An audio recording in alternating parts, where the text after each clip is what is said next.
watching the news from the Sultanate of Oman television. First, the headlines. The experts in Industrial Innovation Forum stress on the Sultanate's capability to compete in industrial field through using latest technology.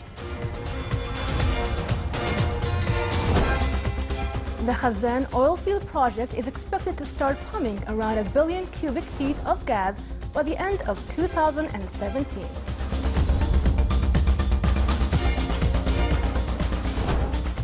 Tahliya program aims to employ around 600 job seekers in water desalination plants during the upcoming 5 years.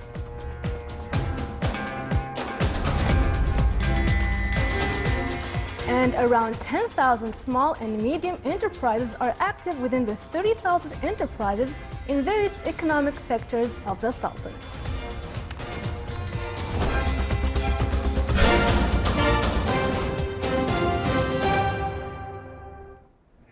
Those were the headlines. Now for the news in detail.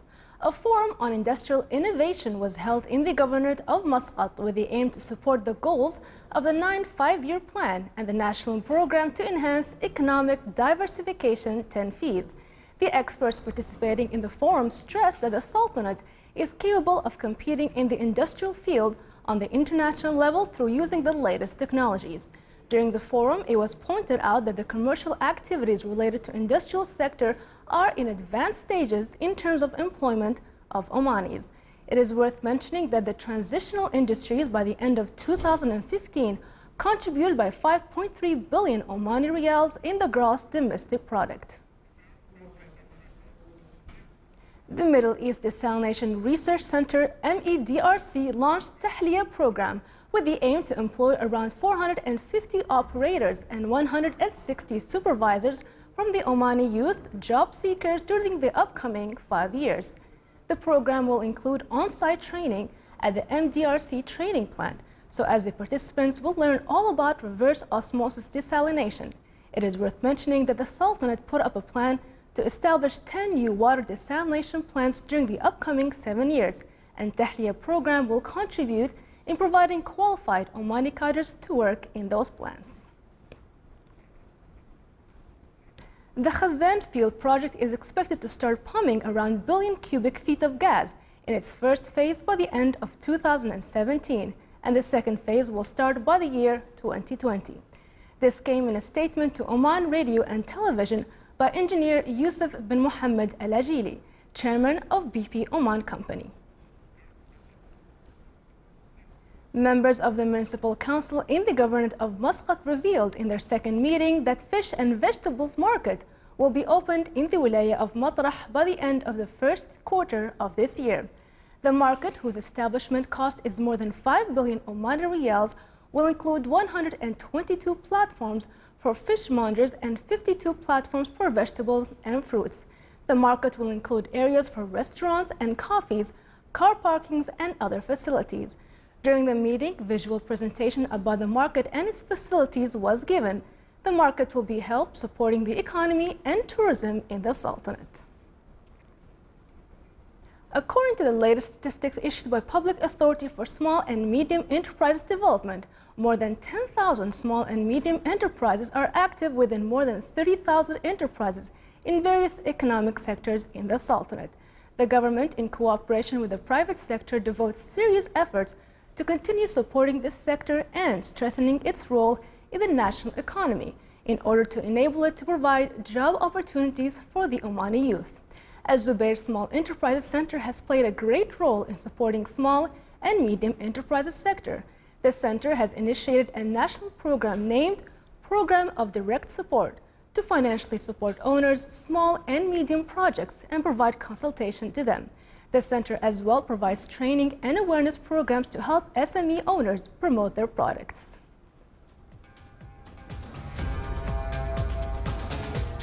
Still to come in our news bulletin. For Kurds in Syria, world novels finally speak their language.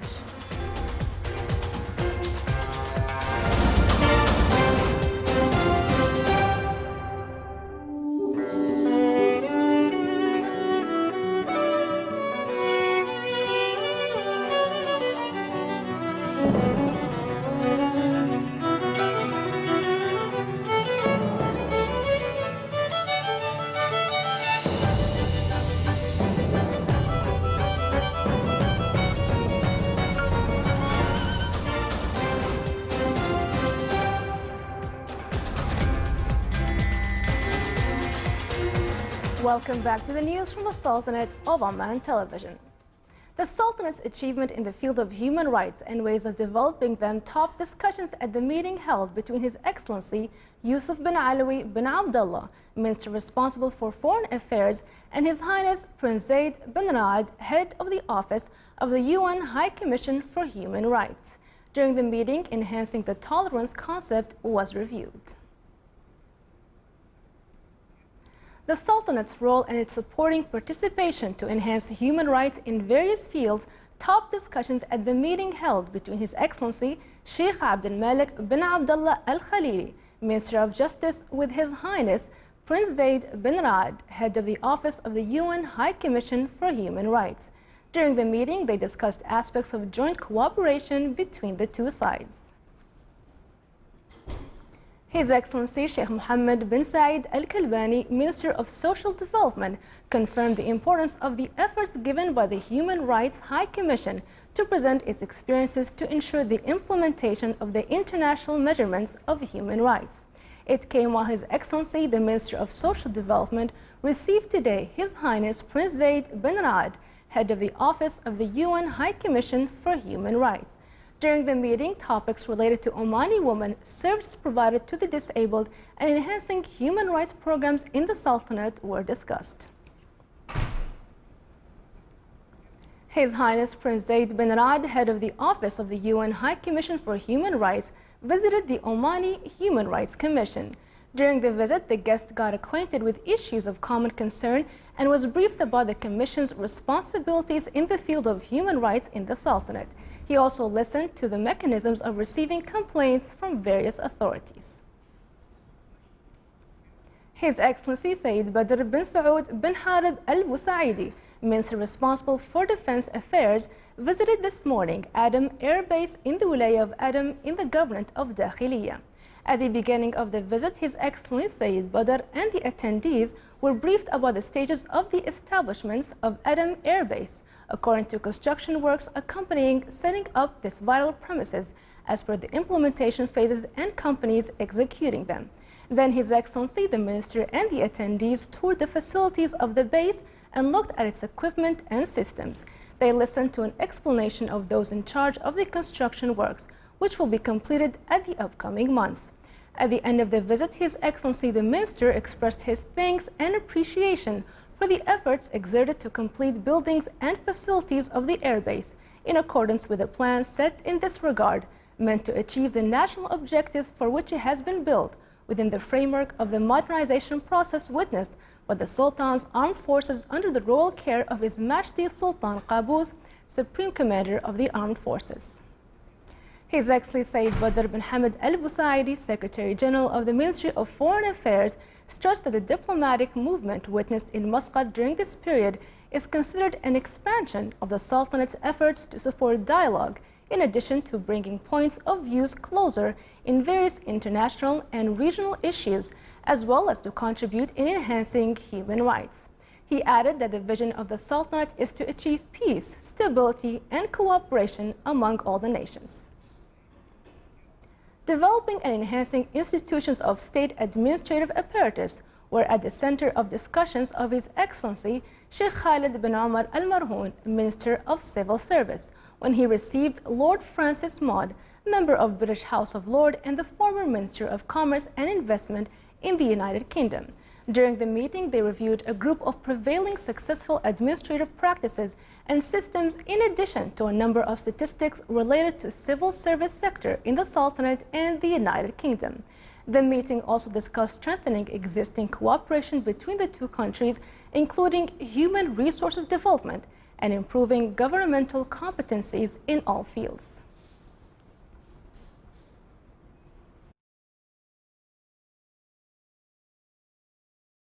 In order to make consumers aware of their rights in the field of digital economy, a workshop was organized in the Governorate of Muscat entitled Consumers' Rights in the Digital Economy. The workshop came to emphasize on the effective role of digital economy in building economy of rural big countries. The workshop coincides with the World Consumer Day, and one of its main recommendations was on the importance of investment in digital economy and protecting the rights of consumers in this field. In an office in Kurdish-majority Kamishil in northeast Syria, copies of the first Western novel available in Kurdish language, the fruit of a new project to translate international works of literature into a language that was effectively banned in Syria until recently. Here is a report. This printing house in Kurdish-majority Kamishli in northeast Syria publishes Kurdish language books. Among them, copies of the very first Western novel in Kurdish.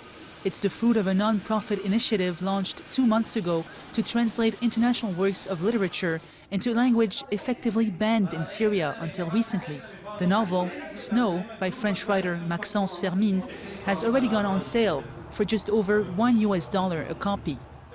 The opportunity arose with the country's political changes.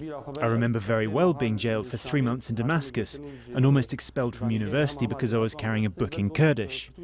Kurdish language and culture were forbidden by the Syrian authorities and the Ba'ath Party because they wanted to assimilate the Kurds and their culture. But today, the Kurds form an entity.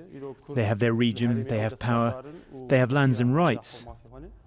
For years, Syria's Kurds were prevented from publishing magazines or books in their language.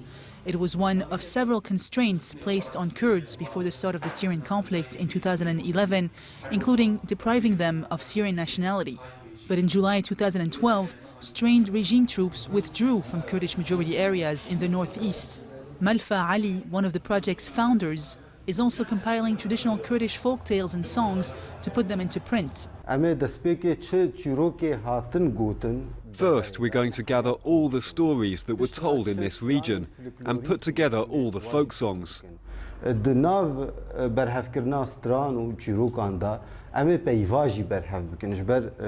That way, we can gather vocabulary, because our language was transmitted orally and suffered as a result of being hidden. So its vocabulary needs to be enriched. Syria's central government no longer has much sway over the country's Kurdish-majority regions. These areas are now seeing a cultural revival, with flags and traditional clothing resurfacing and educational centers springing up across Hasaki province, giving new life to language that was once a taboo.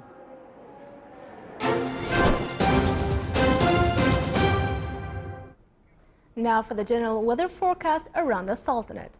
Cloudy skies will prevail over most of the governorate and a noticeable drop in temperature, with chances of dust raising wind over the desert areas. Winds will be northwesterly, light to moderate.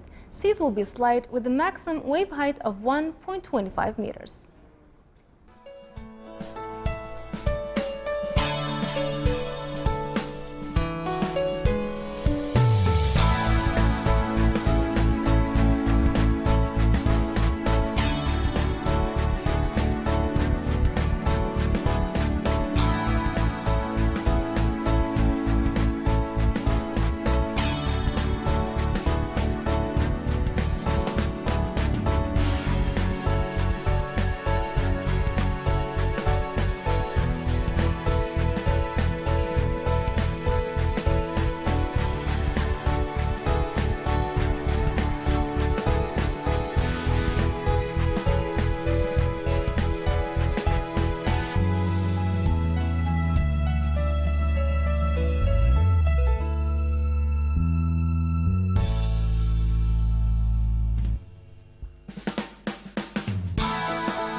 This is the Sultanate of Oman television. Before we end tonight's bulletin, here are the main points once again.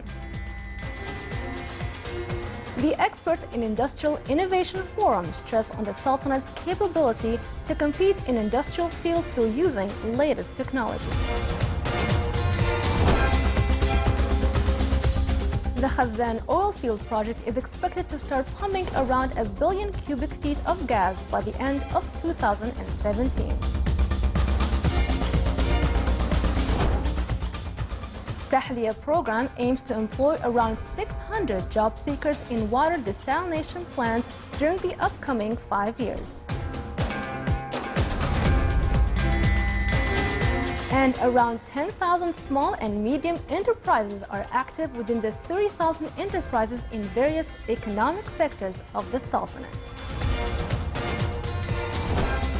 With that, we come to the end of tonight's news bulletin. From all of us here at the newsroom and the studios, it's good night.